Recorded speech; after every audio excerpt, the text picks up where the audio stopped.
that there's a grand plan to destabilize the eastern part of the country.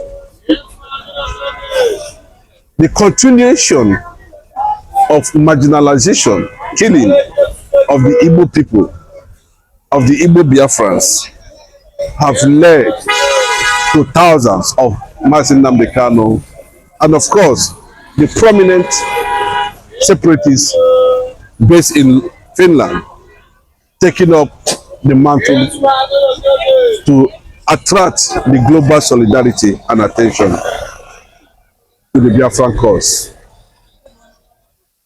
Nigeria is already fragmented, with all playing on their own secret memo that has been entered as a result of Nigeria's Biafra civil war, which the Yorubas, by omission or by commission, forcefully entered that agreement with the Northerners. The struggle of Igbophobia in Nigeria has continued.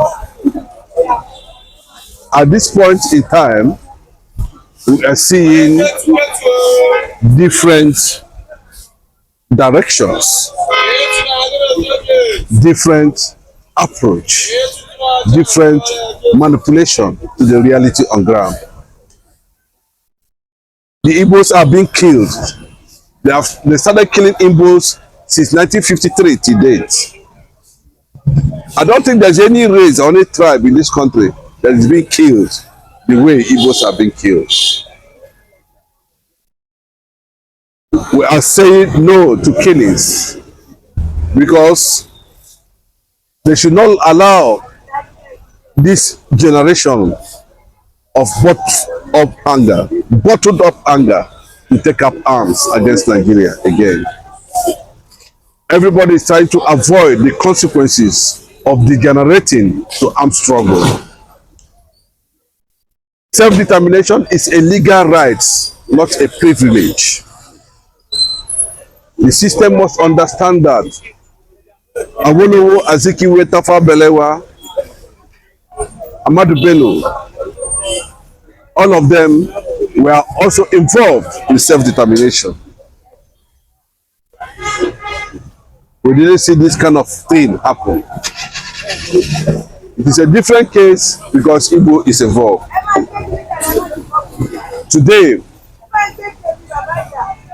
Buhari and Tinubu are chasing the Igbos up and down, clamping down on voices of liberation.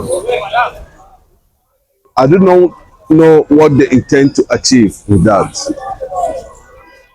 Gowon'S cannot come out today in pretense, of course, to say that he's happy that this is the Nigeria, that over 7 million Igbos were killed and they are still killing them.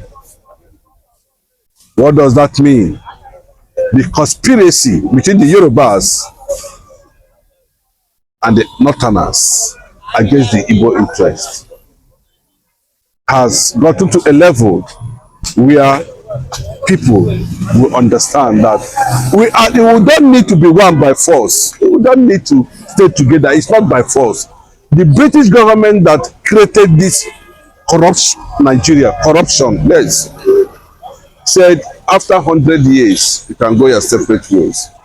14 years after, Nigeria is still forcing their unity on Biafrans. Where is the rationality of the system? Nigeria is simply walking but dead. There's no two ways about it. No matter how they look at it,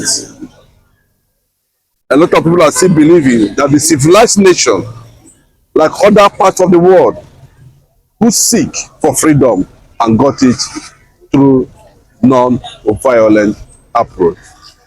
Considering the role the international community, United Nations played.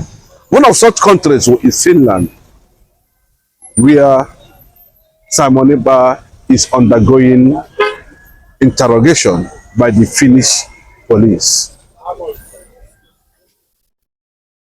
Even though that they have been on it, and evidence of impunity of the Nigerian government has been tendered to the Finnish government. I love what Alexander Stubb, the Finnish Prime Minister or President, said.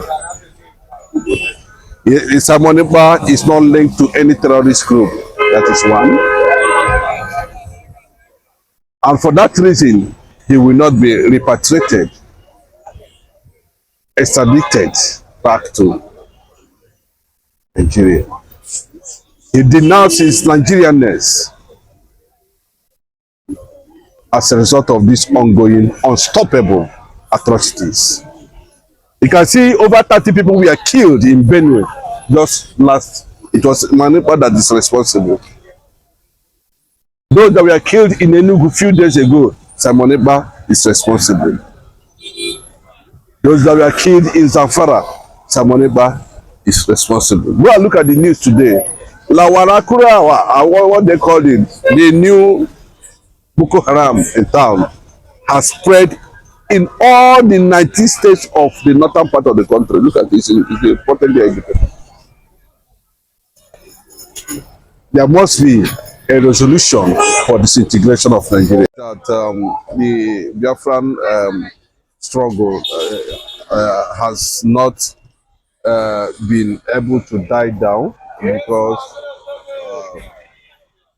there are many reasons that are, working towards or breeding it.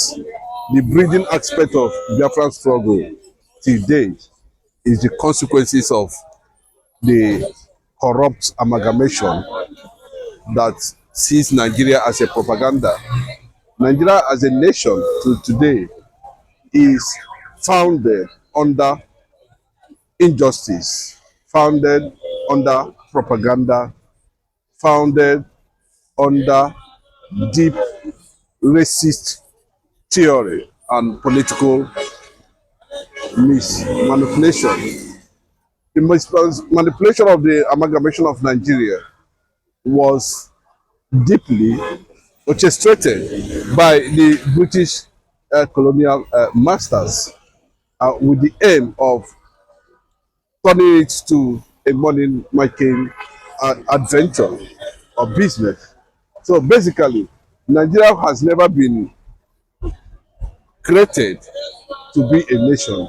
Nigeria was created to be a business enterprise where the MDs, the managing directors, the British government leave region to make their own wealth, irrespective whether human beings are involved or not. But at this point in time, till how many years of existence as a nation, the country, as a result of poor foundation, has not been able to, consolidate on any meaningful development. It is already littered everywhere across the country that Nigeria is not working as a nation. And consequently, it led to a campaign for disintegration. That campaign for disintegration became very laudable after the Aburi Accord was tampered with by the Gowon'S government as it stands as at that time. The world refused to understand the clear truth. The world refused to understand the real reason why Biafra is agitating. The United Nations Security Council, they have failed in their primary assignment. Of course, the purpose of which they are established in an environment where people of indigenous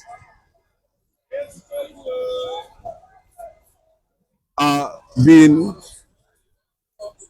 killed, destroyed, and they are seeking justice, emancipation, which is primarily what the United Nations supposed to look into once the outcry was made public. Biafran agitation currently now is the most popular self-determination cry all over the world now. Biafran restoration has been in the global and international radar till this moment.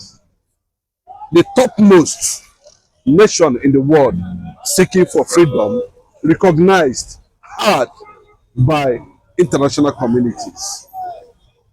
Up to today, we have not seen the UN Secretary General Antonio Guterres making or seeking a redress.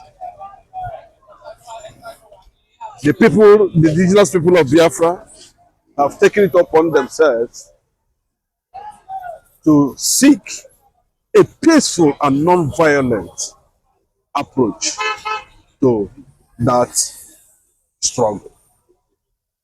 Consequently, led by Nnamdi Kanu,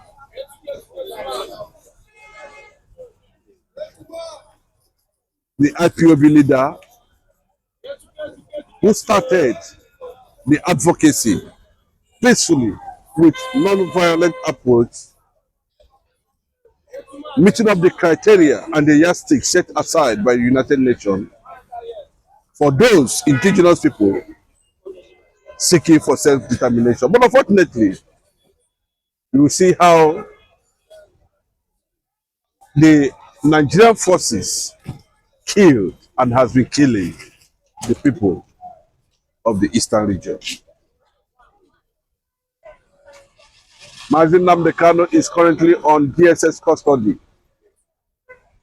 even after a Nigerian judiciary has manipulated the process of judgment. Subsequently, he was granted freedom.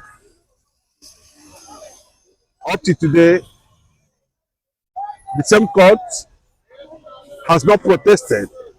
The same courts have not gone on strike to protect the integrity of the judiciary. What does that mean? It means